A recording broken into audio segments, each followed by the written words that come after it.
बड़ी खबर बिहार में जारी सियासी घमासान से जुड़ी। बिहार में नीतीश कुमार किसका साथ छोड़ेंगे और किसका दामन पकड़ेंगे, इसको लेकर बीते 2 दिनों से अटकलों का बाजार गर्म है। कोई कह रहा है कि नीतीश कुमार फिर पलटी मारने वाले हैं, तो कोई महागठबंधन सरकार में सब कुछ ठीक होने की दलील दे रहा है। लेकिन सच तो यही है कि बिहार में इस वक्त सब कुछ ठीक नहीं है। गणतंत्र दिवस के दिन बिहार में सियासी बैठकों और बयानबाजियों का दौर चलता रहा। सुबह गणतंत्र दिवस समारोह के दौरान नीतीश और तेजस्वी एक मंच पर दिखे, लेकिन दोनों के बीच दूरियां साफ साफ दिखी। सूत्रों के मुताबिक पूरे कार्यक्रम के दौरान दोनों नेताओं के बीच कोई बात नहीं हुई। इसके कुछ घंटे बाद राज्यपाल के आवास पर हुई टी पार्टी में नीतीश कुमार समेत कैबिनेट के ज्यादातर मंत्री पहुंचे, लेकिन तेजस्वी यादव इस टी पार्टी में शामिल नहीं हुए। और हैरान करने वाली तस्वीर तो तब दिखी जब जेडीयू नेता अशोक चौधरी ने कुर्सी पर लगी तेजस्वी यादव के नाम की पर्ची को हटा दिया और खुद नीतीश कुमार के बगल में जा बैठे। तेजस्वी के नहीं पहुंचने के बारे में जब नीतीश कुमार से पूछा गया तो उन्होंने कहा कि यह सवाल उनसे पूछिए जो नहीं आए। इस दौरान पत्रकारों ने नीतीश कुमार से बीजेपी के साथ जाने पर भी सवाल किया, लेकिन उन्होंने इस सवाल का कोई जवाब नहीं दिया। इस बीच जेडीयू और आरजेडी नेताओं की बयानबाजी भी गरमाई रही।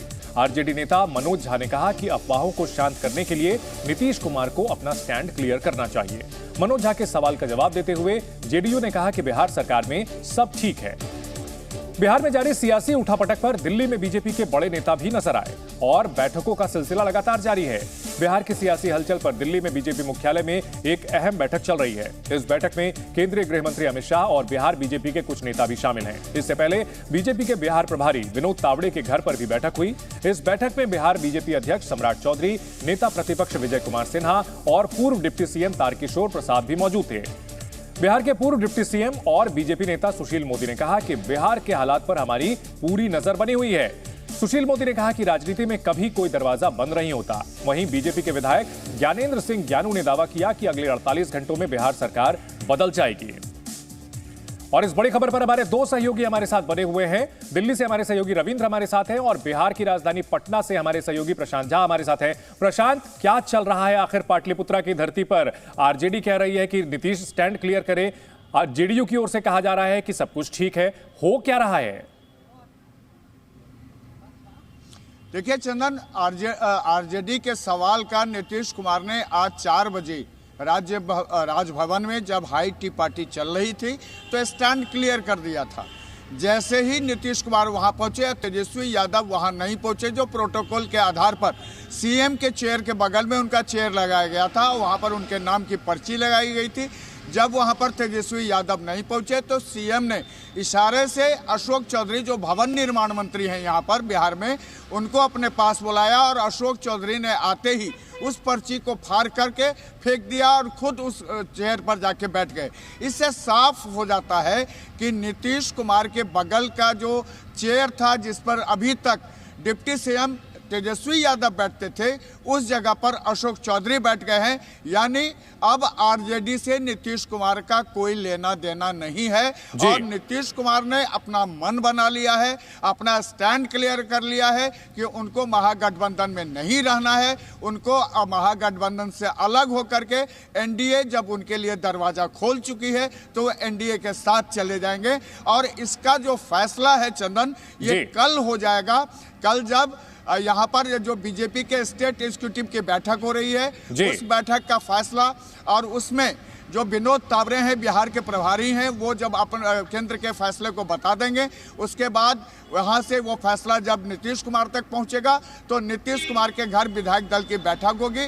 उसमें ये फैसला हो जाएगा कि महागठबंधन सरकार का इस्तीफा हो जाएगा और फिर नए सिरे से एनडीए सरकार के साथ नीतीश कुमार सीएम बनने का वहां पर। इस बीच अहम बैठक दिल्ली में भी चल रही है। रविंद्र, जो बीजेपी की बड़ी बैठक चल रही है, इस बैठक का एजेंडा क्या है? और अगर नीतीश कुमार जो आ रहे हैं तो क्या कुछ शर्तें जो है रखी गई हैं दोनों पक्षों की ओर से, बीजेपी की ओर से खास तौर पर? देखिए, जो बीजेपी के बैठक चल रही थी, उस बैठक से अब विनोद तावड़े, जहां पर मैं खड़ा हूं और उनका निवास ठीक मेरे पीछे है, अभी अभी वो अपने निवास पर पहुंचे हैं। यानी वो बैठक लगभग खत्म हो चुकी है और जाहिर सी बात है उसमें चिराग पासवान से मुलाकात करनी थी। उनको एक भरोसा देना था कि नया गठबंधन बन रहा है, उसमें उनको पूरा सम्मान दिया जाएगा। उनकी जो बातें हैं उसको तरजीह दी जाएगी, उनकी जो इच्छा है उसको पूरा किया जाएगा, चाहे लोकसभा चुनाव के सीटों को लेकर हो या 2025 के विधानसभा चुनाव के सीटों को लेकर हो। कल विनोद तावड़े यहाँ से जाएंगे और सभी पार्टी के जो बिहार प्रदेश के नेता हैं उनसे बातचीत करेंगे। हालांकि ये बैठक कहा जा रहा है और बताया जाएगा सार्वजनिक तौर पर कि लोकसभा चुनाव की तैयारी को लेकर है, लेकिन जैसा प्रशांत भी बता रहे थे कि वहां पर सबकी राय ली जाएगी, जैसा कि दिल्ली में जो आए हुए बीजेपी के नेता थे उनकी राय ली गई। अब ये तय है, जैसा कि प्रशांत भी बता रहे हैं, कि सरकार वहां बन रही है। बीजेपी और नीतीश कुमार के साथ महागठबंधन, एक गठबंधन होने जा रहा है, फिर से उनकी वापसी हो रही है और ये गठबंधन 2024 और 2025 तक जारी रहेगा, जिसमें नीतीश की भी एक अहम भूमिका होगी। लेकिन बीजेपी की अपनी शर्तें यही है कि उनके जो घटक दल के नेता हैं उनको पूरा सम्मान दिया जाए। ठीक है, बहुत शुक्रिया आप दोनों का इस बड़ी खबर पर जानकारी देने के लिए। बिहार में जारी सियासी खींचतान के बीच पटना से लेकर दिल्ली तक माहौल गरमाया हुआ है। चर्चा है कि नीतीश कुमार एक बार फिर महागठबंधन का साथ छोड़कर बीजेपी से हाथ मिला सकते हैं और इन चर्चाओं के बीच बैठकों का दौर भी शुरू हो गया। दिल्ली में केंद्रीय गृह मंत्री अमित शाह के घर पर कल देर रात बैठक हुई, जिसमें बिहार बीजेपी अध्यक्ष सम्राट चौधरी समेत पार्टी के कई और नेताओं ने भी हिस्सा लिया। बैठक खत्म होने के बाद जब मीडिया कर्मियों ने सम्राट चौधरी से बिहार के हालात पर सवाल पूछा तो उन्होंने सवाल को टाल दिया। सम्राट चौधरी ने कहा कि यह बैठक लोकसभा चुनाव की तैयारियों को लेकर थी। लोकसभा चुनाव 2024 कैसे लड़ेंगे, उसके लिए बिहार की तैयारी का पूरा समीक्षा किया गया। इस बीच बिहार बीजेपी के नेता प्रेम कुमार और नंदकिशोर यादव समेत कुछ अहम नेताओं को भी दिल्ली बुला लिया गया। 24 जनवरी के बाद बिहार की राजनीति बड़ी तेजी से करवट लेती नजर आई। इस बीच पूर्व मुख्यमंत्री जीतन राम मांझी ने सोशल मीडिया पर एक पोस्ट करके बिहार की सियासत को और तेज कर दिया। जीतन राम मांझी ने सोशल मीडिया पर एक पोस्ट शेयर करते हुए लिखा कि आज ही हो जाएगा काजी खेला और का। जीतन राम मांझी के इस पोस्ट के कई मायने निकाले गए। बिहार के राजनीतिक हालात को देखते हुए दावा किया जाने लगा कि नीतीश कुमार आज ही पाला बदल सकते हैं, यानी वो लालू यादव का साथ छोड़कर बीजेपी का दामन थाम सकते हैं। इससे पहले भी मांझी जनवरी महीने के अंतिम दिनों में बिहार की राजनीति में परिवर्तन होने का दावा करते रहे हैं। वो शुरू दिन से लेकर के 25, 30, 31 तक नीतीश कुमार भी कोई शुभ काम कर देंगे बिहार में, इसी आधार पर हमने कहा था कि खेला होए। इतना ही नहीं, जीतन राम मांझी ने नीतीश कुमार के परिवारवाद पर दिए गए बयान का भी जिक्र किया और दावा किया कि बिहार में खेला होकर रहेगा। जिसके बाद यह सवाल उठने लगा कि बिहार में महागठबंधन की सरकार बचेगी या फिर नीतीश कुमार एक बार फिर बीजेपी के साथ मिलकर सरकार बनाएंगे। हालांकि जेडीयू और आरजेडी के बीच तल्ख होते रिश्तों को लेकर अभी तक कोई औपचारिक बयान सामने नहीं आया, लेकिन बीते कुछ दिनों में बिहार की राजनीति को लेकर जो बातें सामने आई उससे यह समझना ज्यादा मुश्किल नहीं है कि बिहार की राजनीति में सब कुछ ठीक नहीं है। इसकी एक झलक गणतंत्र दिवस के मौके पर पटना के गांधी मैदान में आयोजित कार्यक्रम के दौरान दिखाई दी। आयोजन के दौरान मुख्यमंत्री नीतीश कुमार और उप मुख्यमंत्री तेजस्वी यादव एक दूसरे से दूरी बनाते नजर आए। बताया गया कि तेजस्वी यादव कार्यक्रम में पहले ही पहुंच गए थे और मुख्यमंत्री नीतीश कुमार जब गांधी मैदान में पहुंचे तब तेजस्वी यादव और नीतीश कुमार के बीच औपचारिक अभिवादन हुआ। दोनों के बीच ये दूरियां उस समय भी दिखाई दी जब समारोह के बाद राज्यपाल को विदा करने पहुंचे। उस वक्त भी दोनों नेताओं के बीच बातचीत नहीं हुई। दिन गुजरने के साथ ही इस बात की चर्चा तेज हो गई कि नीतीश कुमार बीजेपी के साथ मिलकर बिहार में सरकार बना सकते हैं और नीतीश कुमार इसी महीने की 28 तारीख को फिर से मुख्यमंत्री पद की शपथ ले सकते हैं। और सूत्रों के मुताबिक इसके लिए बिहार में पुराना वाला फॉर्मूला लागू हो सकता है, यानी नीतीश कुमार मुख्यमंत्री होंगे जबकि बीजेपी के कोटे से 2 उप मुख्यमंत्री बनेंगे। बीजेपी नेता ज्ञानेंद्र सिंह ने तो यहां तक दावा कर दिया कि फैसला हो गया है और इस पर कभी भी मुहर लग सकती है। बात बहुत आगे बढ़ गई है, करीब करीब डिसीजन, हमको लगता है कि डिसीजन करीब करीब हो चुका है और समय का ये है कब इसको रिजल्ट आने में जो भी 24 घंटा लगे। बिहार के पूर्व डिप्टी सीएम सुशील कुमार मोदी ने भी इशारों में नीतीश कुमार के एनडीए में आने के संकेत दिए। राजनीति में हमेशा दरवाजा बंद नहीं करना है, जो दरवाजा बंद रहता आवश्यकता पड़ने पर खुल भी सकता है। इससे पहले जो बीजेपी नेता नीतीश कुमार के खिलाफ आग उगलते थे, आज वो भी नीतीश की तारीफ के पुल बांधते नजर आए। नीतीश जी और मोदी जी में बहुत समानता है, विचारधारा में बहुत समानता है, दोनों परिवारवाद के खिलाफ हैं, दोनों ईमानदार व्यक्ति हैं। दावा तो यहां तक किया जाने लगा कि बीजेपी और नीतीश कुमार में डील फाइनल हो चुकी है, बस मोहर लगनी बाकी है। बिहार में जारी उठापटक के बीच कहा जा रहा है कि नीतीश कुमार महागठबंधन से नाता तोड़कर जल्द ही एनडीए में शामिल हो सकते हैं। सूत्रों के हवाले से खबर है कि नीतीश कुमार एक बार फिर बीजेपी के साथ बिहार में सरकार बना सकते हैं। खबर है कि बीजेपी और जेडीयू के बीच सरकार बनाने का फॉर्मूला भी तय हो चुका है। इस समझौते के मुताबिक 28 जनवरी को नीतीश कुमार अपने पद से इस्तीफा दे सकते हैं, साथ ही उसी दिन बीजेपी के समर्थन से फिर से मुख्यमंत्री पद की शपथ ले सकते हैं। पिछली बार की तरह इस बार भी बीजेपी के कोटे से 2 उप मुख्यमंत्री बनाए जा सकते हैं। बिहार में चल रही सियासी हलचल के बीच बयानबाजी का दौर भी जारी रहा। जहां बीजेपी नेताओं ने नीतीश कुमार के एनडीए में आने के संकेत दिए, वहीं आरजेडी नेताओं ने इसे मुंगेरी लाल के हसीन सपने जैसा करार दिया।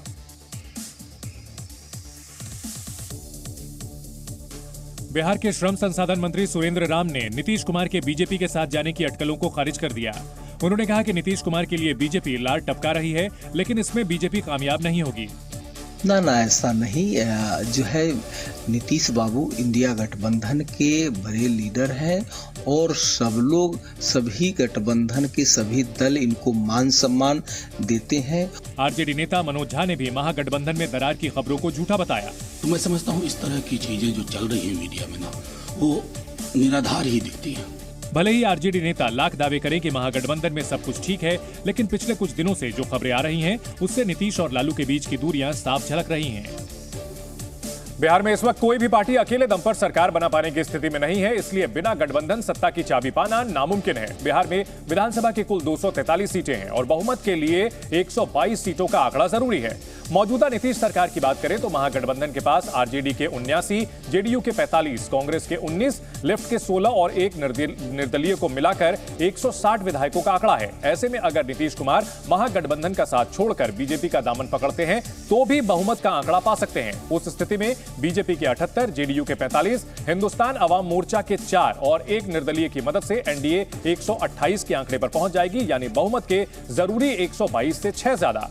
वहीं महागठबंधन टूटने के बाद आरजेडी के 79, कांग्रेस के 19 और लेफ्ट के 16 विधायक बच जाएंगे, जो मिलकर 114 होते हैं, यानी बहुमत से 8 सीट दूर। और यही वजह है कि बिहार में जोड़ तोड़ की कवायद भी शुरू हो गई है। सूत्रों के मुताबिक लालू यादव सरकार बनाने के लिए बहुमत जुटाने की कोशिश में जुट गए हैं और खबर है कि लालू यादव ने इसके लिए कई पार्टियों के नेताओं से संपर्क किया और उन्हें ऑफर भी दिया। हालांकि इस पर बाद में आरजेडी की ओर से सफाई भी दी गई। आरजेडी ने किसी भी पार्टी से संपर्क नहीं करने की बात कही है। बिहार में जारी सियासी खींचतान पर सिर्फ लालू यादव की ही नहीं, बीजेपी की भी नजर है। अब ये तो नीतीश कुमार पहले स्पष्ट करेंगे तब ना कोई बात आएगी। नीतीश कुमार को स्पष्ट करने दीजिए, तब भारतीय जनता पार्टी के केंद्रीय नेतृत्व निर्णय करेगा। दरअसल नीतीश कुमार को भारतीय सियासत का ऐसा सूरमा माना जाता है जो हमेशा विकल्पों से भरे रहते हैं। लोकसभा चुनाव के समय उनके पास वापस एनडीए में लौटने का विकल्प भी तेजी से तैयार हो रहा है। अगर नीतीश कुमार महागठबंधन से अलग होते हैं तो यह पहली बार नहीं होगा जब वो पाला बदलेंगे। बीते 11 साल में नीतीश कुमार कई बार पलटी मार चुके हैं। इसकी शुरुआत 2013 में तब हुई जब नीतीश कुमार ने एनडीए गठबंधन छोड़ने का ऐलान किया था। इसके बाद नीतीश कुमार ने फिर से गियर बदला और 2015 में कांग्रेस और आरजेडी के साथ महागठबंधन किया, लेकिन साल 2017 में उन्होंने फिर पलटी मारी और महागठबंधन से अलग होकर एनडीए में शामिल हो गए। लेकिन साल 2022 में नीतीश कुमार का एनडीए से मोह भंग हो गया और उन्होंने फिर से आरजेडी और कांग्रेस के सहयोग से सरकार बना ली। और अब एक बार फिर साल 2024 में नीतीश पलटी मारने की तैयारी कर चुके हैं और 28 जनवरी को फिर से एनडीए में शामिल हो सकते हैं। नीतीश कुमार और तेजस्वी यादव के बीच बढ़ती दूरियों की एक और तस्वीर सामने आई, जिसके बाद गठबंधन में टूट की अटकलें अब हकीकत में बदलती दिखाई दे रही हैं। राजभवन में आयोजित चाय पार्टी के दौरान की सामने आई इन तस्वीरों ने गठबंधन में टूट और बड़े सियासी हलचल की ओर इशारा किया। राजभवन में चाय पार्टी के दौरान नीतीश कुमार के साथ सिर्फ उनके ही खेमे के लोग नजर आए। उप मुख्यमंत्री तेजस्वी यादव उनके साथ मौजूद नहीं थे, लिहाजा नीतीश कुमार के बगल की कुर्सी खाली नजर आई। इस कुर्सी पर तेजस्वी यादव के नाम की पर्ची लगी थी, जबकि बगल की कुर्सी पर मुख्यमंत्री नीतीश कुमार खुद बैठे हुए थे। तभी मंत्री अशोक चौधरी वहां पहुंचे और कुर्सी पर लगी पर्ची हटा दी। इतना ही नहीं, कुर्सी पर से तेजस्वी यादव के नाम की पर्ची हटाने के बाद अशोक चौधरी उसी कुर्सी पर बैठ गए, जिसके बाद नीतीश कुमार और अशोक चौधरी काफी देर तक बात करते नजर आए। बिहार में सियासी हलचल के बीच पटना से लेकर दिल्ली तक अटकलों का बाजार भी गर्म है। सूत्रों के मुताबिक जहां लालू यादव जोड़ तोड़ में जुट गए हैं, वहीं खबर है कि बिहार कांग्रेस भी टूट सकती है। सूत्रों के मुताबिक नीतीश कुमार की पार्टी जेडीयू कांग्रेस के 13 विधायकों को तोड़ सकती है। फिलहाल कांग्रेस के पास 19 विधायक हैं और नीतीश अगर कांग्रेस को तोड़ने में सफल हो जाते हैं तो कांग्रेस के पास सिर्फ 6 विधायक बचे रह जाएंगे। हालांकि कांग्रेस विधायकों के टूटने की खबरों को अजीत शर्मा ने सिरे से खारिज कर दिया। उन्होंने कहा कि कांग्रेस के सभी विधायक एक हैं और एक रहेंगे। मुझे पूर्ण विश्वास है कि एक भी विधायक कहीं भी किसी दूसरे पार्टी में नहीं जाएगा, कांग्रेस पार्टी में मौजूद रहेगा और कांग्रेस की विचारधारा को लेकर आगे बढ़ेगा। बिहार में जारी खींचतान पर सभी दल नजर बनाए हुए हैं, वहीं बैठकों का दौर भी जारी है। कल बिहार बीजेपी की बड़ी बैठक है तो कल ही लालू यादव भी पार्टी के नेताओं के साथ बैठक करने वाले हैं। और बड़ी खबर आ रही है बिहार की राजनीति से जुड़ी हुई। 28 जनवरी को जेडीयू विधायक दल की बैठक, सभी विधायकों को पटना बुलाया गया है। इस वक्त की बड़ी खबर आपको बता दें, जेडीयू के सभी विधायकों को 28 जनवरी को पटना बुलाया गया है। हमने आपको बताया था कि 28 जनवरी को ही नीतीश कुमार महागठबंधन की सरकार का इस्तीफा देकर के एनडीए सरकार का शपथ ग्रहण कर सकते हैं और सभी विधायकों को उस दिन पटना तलब किया गया है। इस वक्त की बड़ी खबर, नीतीश कुमार के एनडीए में शामिल होने की अटकलों के बीच आज दो दिलचस्प तस्वीरें सामने आई, जिससे साफ हो गया कि नीतीश और लालू परिवार के बीच सब कुछ ठीक नहीं चल रहा है। पहली तस्वीर पटना में गणतंत्र दिवस समारोह की है। यहां नीतीश और तेजस्वी एक ही मंच पर थे, लेकिन उनके बीच एक कुर्सी का फासला था। पूरा कार्यक्रम बीत गया मगर दोनों नेताओं ने एक दूसरे से बातचीत नहीं की। और दूसरी तस्वीर अब से थोड़ी देर पहले की है, जब राजभवन में हाई टी पार्टी के दौरान सभी नेता जुटे थे मगर तेजस्वी यादव उस पार्टी में नहीं थे।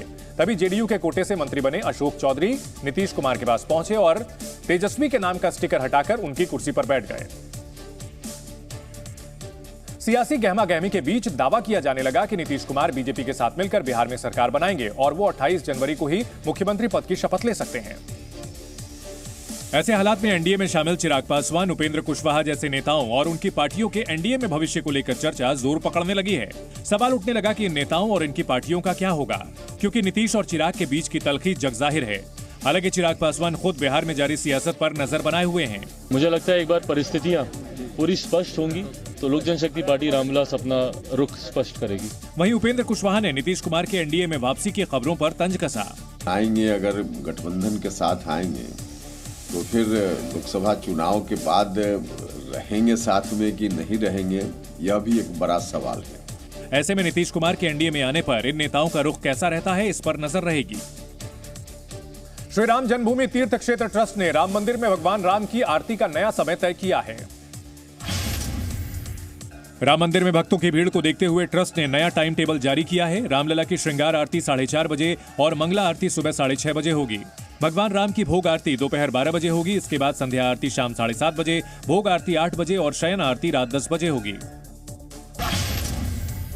एचडीएफसी के शेयरों में भारी गिरावट के चलते एलआईसी ने बैंक में 9.99% की हिस्सेदारी खरीदने का ऐलान किया है। इस प्रस्ताव को भारतीय रिजर्व बैंक की मंजूरी मिल चुकी है। आरबीआई की मंजूरी के बाद एचडीएफसी बैंक के शेयरों में उछाल देखी जा सकती है। मुंबई में ग्रांट रोड में एक रेस्टोरेंट में आग लग गई। आग इतनी भयंकर थी कि उसकी लपटें काफी दूर तक दिखाई दे रही थीं। दमकल की 30 से ज्यादा गाड़ियों ने मौके पर पहुंचकर घंटों की मशक्कत के बाद आग पर काबू पाया। अमेरिका के अलाबामा राज्य में केनेथ स्मिथ नाम के एक हत्यारे को नाइट्रोजन गैस से मौत की सजा दी गई। अमेरिका में नाइट्रोजन गैस से मौत की सजा दिए जाने का यह पहला मामला है। ज्ञानवापी परिसर पर आई एएसआई की सर्वे रिपोर्ट में इस बात का दावा किया गया कि वहां धार्मिक स्वरूप मंदिर का ही है, यानी जिस जगह पर मस्जिद है वहां पहले से ही एक बड़ा मंदिर मौजूद है, जिसके ऊपर ही मस्जिद का निर्माण कराया गया। 839 पन्नों वाली भारतीय पुरातत्व विभाग की सर्वे रिपोर्ट में पाया गया कि जहां ज्ञानवापी मस्जिद बनाई गई वहां पहले से ही मंदिर मौजूद है। एएसआई ने अपनी रिपोर्ट में तस्वीरों के साथ इस बात के प्रमाण भी दिए, जिसमें इस बात का दावा किया गया कि ज्ञानवापी परिसर में मंदिर होने के 32 सबूत मिले। ज्ञानवापी का धार्मिक स्वरूप हिंदू मंदिर का है और मंदिर को तोड़कर वहां पर मस्जिद बनाई गई। ज्ञानवापी के खंभों पर हिंदू देवी देवताओं के प्रतीक चिन्ह मिले। ज्ञानवापी के खंभों पर पशु पक्षियों के चिन्ह भी अंकित दिखाई दिए। पश्चिमी दीवार पर हिंदू मंदिर का बचा हुआ हिस्सा मौजूद है। ज्ञानवापी मस्जिद को मंदिर के स्तंभों के ऊपर ही बनाया गया। ज्ञानवापी के शिलालेख देवनागरी, तेलुगु और कन्नड़ भाषा में लिखे हुए हैं। शिलालेख पर जनार्दन, रुद्र और उमेश्वरा नाम भी लिखा हुआ मिला। एएसआई को सर्वे के दौरान ज्ञानवापी परिसर के अंदर एक आधा टूटा हुआ पत्थर भी मिला, जिसमें फारसी भाषा में कुछ लिखा गया था। इसके मुताबिक औरंगजेब के शासनकाल में वहां 1676-77 के बीच मस्जिद का निर्माण हुआ था। और इसकी जानकारी के लिए एएसआई ने अपनी रिपोर्ट में औरंगजेब के जीवन पर लिखी गई किताब मासिरे आलमगिरी का जिक्र भी किया, जिसके मुताबिक औरंगजेब के आदेश पर ही 2 सितंबर 1669 को काशी विश्वनाथ मंदिर को ध्वस्त कर दिया गया था और वहां मस्जिद का निर्माण कराया गया था। एएसआई ने अपने सर्वे में वहां मंदिर होने के जो सबूत पेश किए, उसके मुताबिक वहां हिंदू मंदिर के खंभे मिले, हिंदू मंदिर की कलाकृतियां मिली, हिंदू मंदिर के प्रतीक चिन्ह मिले, राम नाम लिखे पत्थर मिले, परिसर में कई शिवलिंग मिले, हनुमान जी की मूर्तियां मिली, भगवान विष्णु की मूर्ति मिली, गणेश जी की मूर्ति मिली, परिसर में बालकृष्ण की मूर्ति भी मिली, वहीं गजराज के चिन्ह भी मिले हैं। इसके अलावा दूसरे देवी देवताओं की मूर्तियां और पश्चिमी दीवार पर मंदिर की आकृति भी मिली है। ज्ञानवापी पर एएसआई की सर्वे रिपोर्ट सार्वजनिक होने के बाद जो सबूत सामने आए हैं, उससे हिंदू पक्ष के दावे और मजबूत हो गए। साथ ही ये भी साफ हो गया कि मौजूदा ढांचे की जगह वहां बाबा विश्वनाथ का विशाल मंदिर था, जिसे औरंगजेब के आदेश पर तोड़कर वहां मस्जिद का निर्माण कराया गया। इन सबूतों को हिंदू पक्ष एक बड़ी कामयाबी मान रहा है, क्योंकि इससे उसके दावों को बड़ी मजबूती मिली। जिस प्रकार से वहां पर 17वीं शताब्दी में मंदिर को तोड़े जाने की बात आती है रिपोर्ट में, जिस प्रकार से तमाम सबूत वहां विस्तार रूप से वहां बताए जाते हैं, इसके बाद कुछ भी बचा नहीं है। वहीं हिंदू पक्ष के पैरोकार सोहन लाल चतुर्वेदी ने भी कहा कि सर्वे में सच सामने आ गया। उस भव्य मंदिर के हिस्से पर जो है वह जो है मस्जिद बनाया गया है। आश्चर्य होता है कि इतने दिनों तक हमारे भव्य देवाधिदेव को जो है अपमानित होना पड़ा, लेकिन अब हिंदू समाज जाग गया है, अपने अधिकार को लेकर रहेगा। इन सबूतों को हिंदू पक्ष से जुड़े लोगों ने सनातन की बड़ी जीत बताया। एएसआई की सर्वे रिपोर्ट को हिंदू पक्ष के वकील एक तरह से बेहद निर्णायक मान रहे हैं। वकीलों का दावा है कि जो सबूत रिपोर्ट में पेश किए गए उससे साफ हो गया कि वहां पहले से मंदिर मौजूद था, जिसे तोड़कर मस्जिद को बनाया गया। साथ ही वहां फारसी में लिखा जो शिलालेख मिला उसमें भी वहां मंदिर के पहले होने की बात लिखित तौर पर सामने आई। एएसआई ने बहुत सेफली ये बात कही है कि वहाँ पे एक प्री एग्जिस्टिंग हिंदू टेम्पल था। सर्वे होने से पहले उस शिलालेख को तोड़ दिया और उसका आधा टूटा हुआ भाग एएसआई को मिला और उसका ओरिजिनल जो फोटोग्राफ है वो एएसआई के पास है। तो वो शिलालेख यही दिखाता है कि यहाँ पे मंदिर तोड़ के मस्जिद बनाई। हिंदू पक्ष के वकील हरिशंकर जैन ने भी कहा कि सर्वे से सच सामने आ ही गया। ऊपर वाला चाहता है कि सच्चाई सामने आवे। सर्वे हुआ सुप्रीम कोर्ट का आदेश से हुआ और सर्वे में जो चीजें आई हैं वो सब बातें हैं जो कि हम कहते कंफर्म हुई है। हरिशंकर जैन ने रिपोर्ट के आधार पर दावा किया कि मंदिर की पश्चिमी दीवार भी 5000 साल पुरानी है। सुपर 30 के बाद अब कुछ खबरें आपको विस्तार से दिखाते हैं। अयोध्या में राम मंदिर का काम चल रहा है तो बंगाल के मायापुर में दुनिया का सबसे बड़ा कृष्ण मंदिर बन रहा है। जानकारी के मुताबिक कोलकाता से 130 किलोमीटर दूर नादिया जिले के मायापुर में भगवान कृष्ण का मंदिर बन रहा है जो 750 एकड़ एरिया में फैला है। यह भव्य मंदिर भगवान विष्णु के नरसिंह अवतार को समर्पित है। इस खूबसूरत मंदिर को बनाने पर करीब 8000 करोड़ रुपए खर्च होने का अनुमान है। मंदिर बनवाने वाली संस्था इस्कॉन का दावा है कि पूरी रकम कृष्ण भक्तों के चंदे और दान से जुटाई गई है। अमेरिकी कार कंपनी फोर्ड के मालिक एल्फ्रेड फोर्ड ने ही अकेले 5000 करोड़ रुपए का दान दिया है। मंदिर का निर्माण कार्य 2010 में शुरू हुआ था और इसी साल 29 फरवरी को इसका उद्घाटन किया जाएगा। इस्कॉन ने इस मंदिर को टेम्पल और वैदिक प्लेनेटोरियम का नाम दिया है। यह विशाल मंदिर 3 हिस्सों में बन रहा है, जिसका मुख्य हिस्सा राधा कृष्ण का मंदिर है, जबकि दूसरे हिस्से में 100 एकड़ का गार्डन और तीसरे हिस्से में वैदिक तारामंडल बनेगा। राधा कृष्ण मंदिर का मुख्य पूजा घर 1.5 एकड़ में फैला है, जहां एक साथ 10,000 लोग पूजा कर सकेंगे। इस्कॉन का कहना है कि अभी हर साल लगभग 6 लाख कृष्ण भक्त मायापुर आते हैं, लेकिन मंदिर बनने के बाद यहां हर साल 6 करोड़ से ज्यादा भक्त आएंगे, जिससे पश्चिम बंगाल की अर्थव्यवस्था को भी मजबूती मिलेगी। गणतंत्र दिवस समारोह में थीम से लेकर परेड के केंद्र में महिलाएं थी। पहली बार तीनों सेनाओं की महिला टुकड़ी के कदमों की आवाज कर्तव्य पथ पर सुनाई पड़ी,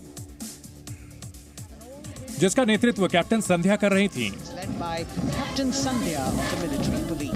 तीनों सेनाओं की महिला टुकड़ी में अग्निवीर भी शामिल थी। 148 महिला सैनिकों का यह दस्ता जब कर्तव्य पथ से गुजरा तो पेशानी से लेकर बूट तक गर्व की कहानी कह रहे थे। अलग अलग होने के बाद भी हर कदम एक साथ आगे बढ़ रहा था। सशस्त्र बलों की परेड में सेना की आधुनिक तकनीक का प्रदर्शन किया गया और इन सब का नेतृत्व महिलाओं ने किया। 148 women soldiers from the Corps of Military Police of Army, Navy and Air Force. स्वदेशी multi barrel rocket launcher system Pinaka का नेतृत्व लेफ्टिनेंट प्रियंका सेवड़ा कर रही थी। Regiment of Artillery led by Lieutenant Priyanka Sevda. सर्वत्र मोबाइल ब्रिजिंग सिस्टम पर captain Suman Singh तैनात थी, तो वहीं ड्रोन जैमर सिस्टम पर लेफ्टिनेंट कर्नल अंकिता चौहान शान से खड़ी थी। Advance radio frequency monitoring system पर कैप्टन आकांक्षा गोम्स थी। Medium range surface to air missile system को लेफ्टिनेंट सुमेधा तिवारी लीड कर रही थी। बॉम्बे सैपर्स की टुकड़ी भी एक महिला सैनिक के नेतृत्व में 20 साल बाद गणतंत्र दिवस परेड में लौटी, जिसकी अगवानी मेजर दिव्या त्यागी ने की। और इस तरह भारत की नारी शक्ति का भव्य स्वरूप पूरी दुनिया ने देखा। गणतंत्र दिवस के मौके पर मुख्य अतिथि इमैनुअल मैक्रो का कर्तव्य पथ पर भव्य स्वागत हुआ। उनके लिए 40 साल बाद शाही बग्घी को निकाला गया, जिसमें वो राष्ट्रपति द्रौपदी मुर्मू के साथ सवार होकर कर्तव्य पथ पहुंचे। उनके साथ राष्ट्रपति के अंगरक्षक यानी भारतीय सेना के घुड़सवार रेजिमेंट के सैनिक साथ चल रहे थे। शाही बग्घी में सवार होकर राष्ट्रपति मुर्मू और उनके समकक्ष इमैनुअल मैक्रो कर्तव्य पथ पहुंचे, जहां उस दौरान सिर्फ घोड़ों के टापों की आवाज सुनाई दे रही थी।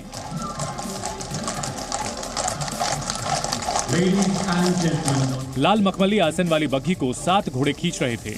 दोनों राष्ट्रपति ने जहां एक तरफ हाथ हिलाकर लोगों का अभिवादन किया, वहीं कर्तव्य पथ पर पहुंचकर राष्ट्रपति मुर्मू के साथ मुख्य अतिथि इमैनुअल मैक्रो ने हाथ जोड़कर नमस्कार मुद्रा में अभिवादन स्वीकार भी किया। कर्तव्य पथ पर पीएम मोदी ने राष्ट्रपति और मुख्य अतिथि का गर्मजोशी से स्वागत किया और आगे बढ़कर फ्रांस के राष्ट्रपति मैक्रों से मिले। इसके बाद राष्ट्रपति और पीएम मुख्य अतिथि के साथ रक्षा मंत्री राजनाथ सिंह, सीडीएस और तीनों सेनाओं के प्रमुख से मिलकर सलामी मंच की तरफ बढ़ गए। कर्तव्य पथ पर राज्यों की झांकियों के बाद आसमान में गर्जन होने लगा और वायुसेना 75वें गणतंत्र दिवस के उत्सव और जोश को नई ऊंचाइयों पर ले गई। इसकी शुरुआत प्रचंड फॉर्मेशन से हुई, जिसमें स्वदेशी लाइट कॉम्बैट हेलीकॉप्टर प्रचंड के साथ अटैक हेलीकॉप्टर अपाचे भी शामिल थे।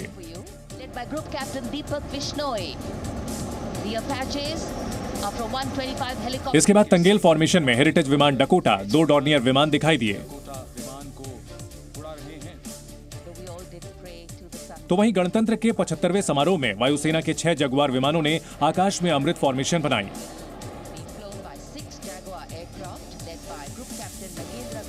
इसके बाद ही वहां फ्रांस से खरीदे गए फाइटर जेट रफाल की दहाड़ सुनाई दी। 6 रफाल वज्रांग फॉर्मेशन में थे। उनके पीछे त्रिशूल फॉर्मेशन में 3 सुखोई 30 MKI सलामी मंच के ऊपर से गुजरे और तभी आकाश का वक्ष चीरने वाली आवाज गूंजी। विजय फॉर्मेशन में एक अकेला फाइटर जेट रफाल 900 किलोमीटर प्रति घंटे की रफ्तार से उड़ान भरता हुआ आया। सलामी मंच से गुजरते ही रफाल ने वर्टिकल चार्ली फॉर्मेशन में करतब दिखाए। हालांकि धुंध की वजह से फॉर्मेशन साफ नहीं दिख रहे थे। ऐसे में इस बार वायुसेना के फ्लाई पास्ट के पहले से रिकॉर्ड किए गए दृश्य चलाए गए ताकि लोग अलग अलग फॉर्मेशंस को समझ सकें।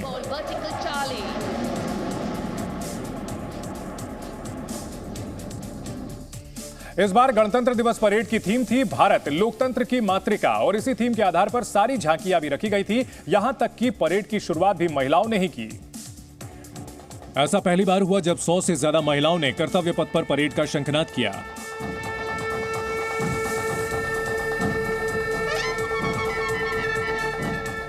महिलाओं ने अलग अलग प्रदेशों के वाद्य यंत्रों को एक साथ बजाते हुए कार्यक्रम की शुरुआत की।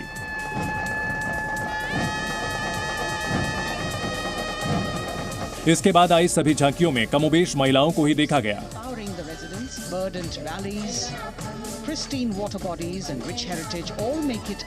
हर झांकी में महिलाओं के अलग अलग रूप दिखे। मध्य प्रदेश की झांकी में देश की पहली महिला फाइटर पायलट अवनी चतुर्वेदी दिखी।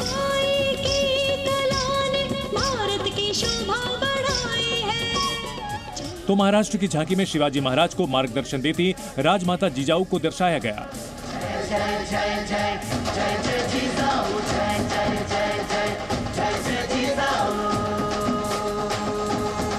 वहीं राजस्थान की झांकी में अतिथि देवो भव की परंपरा झलकी।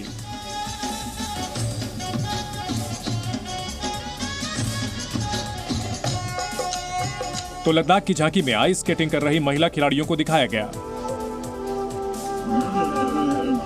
इसके साथ झारखंड और छत्तीसगढ़ की झांकी में आदिवासी महिलाओं के सशक्तिकरण को दिखाया गया।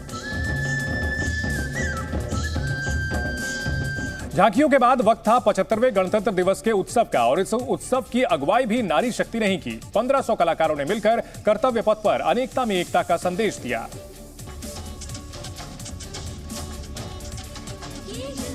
यहां अलग अलग प्रदेशों की 30 लोक नृत्य शैलियों के साथ कथक, कुचिपुड़ी और मणिपुरी डांस किया गया।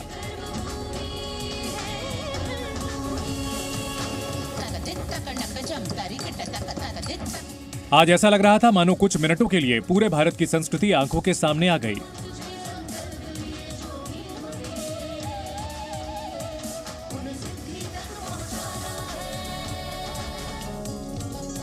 इस कार्यक्रम को वंदे भारतम नाम दिया गया, जिसे गृह और रक्षा मंत्रालय लगातार 3 साल से मिलकर आयोजित करा रहे हैं। लोकतंत्र के इस महाकुंभ में हर प्रदेश और सभ्यता की संस्कृति दिखी। शास्त्रीय नृत्यों के साथ जनजातीय समूहों में प्रचलित मुखौटा नृत्य भी किया गया।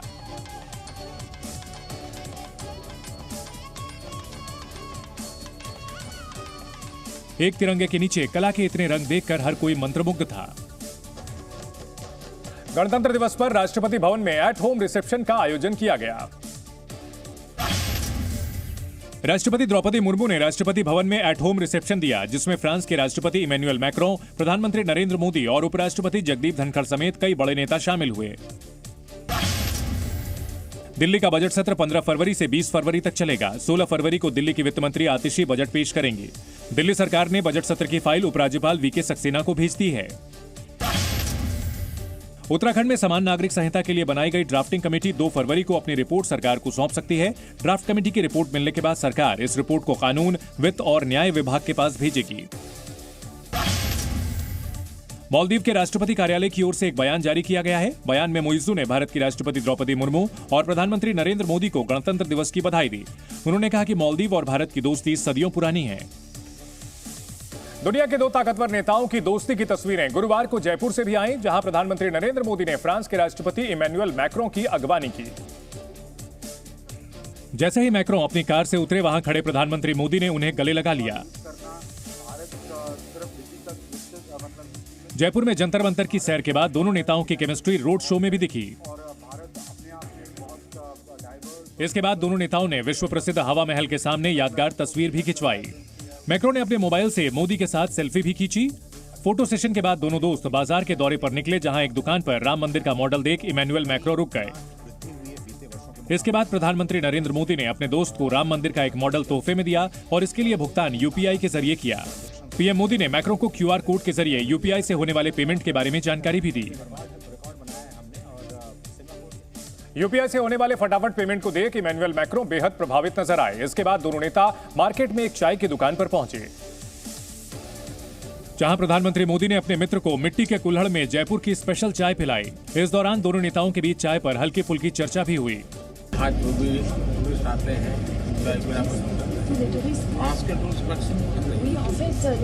फ्रेंच राष्ट्रपति ने जैसे ही कुल्हड़ में चाय की चुस्की ली, वो उसका स्वाद पाकर हैरान रह गए और प्रधानमंत्री मोदी से कुल्हड़ की खासियत पूछ बैठे।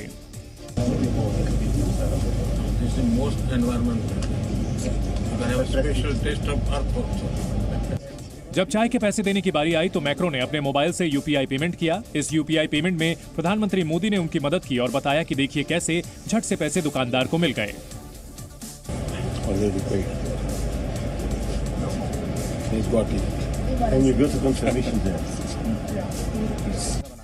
भारत और फ्रांस के बीच यूपीआई पेमेंट के बारे में समझौता भी हुआ है, जिसके तहत एफिल टावर समेत फ्रांस के कई टूरिस्ट स्पॉट पर भारतीय सैलानी यूपीआई के जरिए पेमेंट कर सकते हैं। Zee News।